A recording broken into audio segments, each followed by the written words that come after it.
À Lyon, l'ancien quartier des abattoirs est devenu un pôle important de la recherche biologique. Alors là, on est sur un site qui est un des sites peut-être les plus importants en recherche en France, en recherche fondamentale et en recherche appliquée. Le professeur Sommer est un spécialiste de la peau. Dans ce laboratoire, nous travaillons sur le vieillissement humain à travers des modèles d'ingénierie tissulaire. On cultive des cellules qui viennent de l'humain, fibroblastes, kératinocytes, cellules nerveuses, cellules vasculaires. On met tout ça ensemble de manière organisée avec une structure tridimensionnelle, une matrice, et nous étudions les différentes approches qui vont faire vieillir prématurément, de manière accélérée, ces tissus reconstruits. Les laboratoires ne sont pas isolés. La recherche implique des partenariats avec d'autres laboratoires et avec les utilisateurs ou les clients.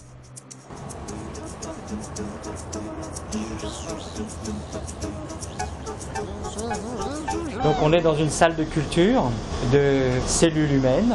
On est donc à l'interface entre la recherche, le développement et l'application clinique. Et c'est tout l'art qui a été développé dans ce laboratoire, d'obtenir au bout de 2 mois une peau reconstruite qui représente, pas tout, mais une partie des propriétés de la peau humaine.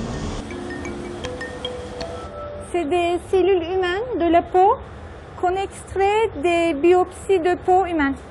On les extrait, on les amplifie, on constitue des banques de cellules. Pour le moment, on prend les cellules qui viennent du tissu que l'on veut reconstruire. Mais on envisage de partir de cellules souches qu'on peut orienter pour faire des dents, de l'os, de la peau, des nerfs. Nous travaillons en grande collaboration avec le chirurgien des Grands Brûlés qui nous demande donc une surface définie et nous devons être prêts donc pour le jour de la greffe. Là, ici, c'est une personne qui a été brûlée sur 30% de la surface corporelle, donc on fait une deuxième excision greffe. Et donc on a prélevé la peau qui est déjà préparée dans les cupules qui sont à la table. On va pouvoir poser les feuillets de culture de kératinocytes qui vont accélérer la cicatrisation, en particulier chez les sujets âgés, d'au moins 50% par rapport à la normale. Lorsque j'ai commencé à travailler sur cette technologie, en 1988, les patients brûlés à 40% mouraient. Et aujourd'hui, on arrive à sauver des patients de plus de 90% de la surface corporelle. S'il n'est pas traité, un brûlé de 20% de la surface corporelle meurt. La fonction barrière de la peau est capitale. Les recherches sur la peau permettent de sauver des vies ou de les rendre plus confortables.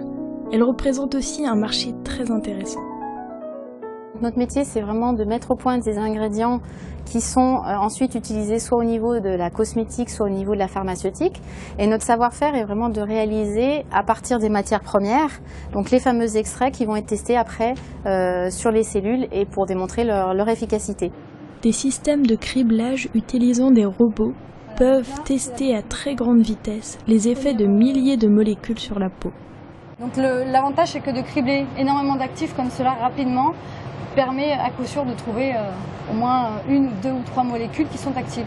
Nous avons trouvé des extraits de plantes, extraits par exemple, en l'occurrence c'est l'aneth, qui permet de ralentir ce vieillissement. Donc ici vous avez en particulier un extrait d'aneth qui est celui que nous avons sélectionné parmi plus de 980 candidats pour agir sur l'élasticité de la peau. Donc oui, on répond à des besoins du marché, mais d'un autre côté, on est aussi force de proposition grâce à notre recherche fondamentale.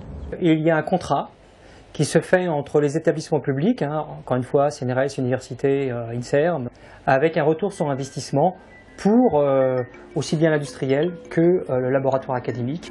On sait qui va gagner quoi, et donc un chercheur qui fait une découverte va avoir un retour d'investissement pour son labo et éventuellement pour lui-même. Donc c'est une avancée majeure.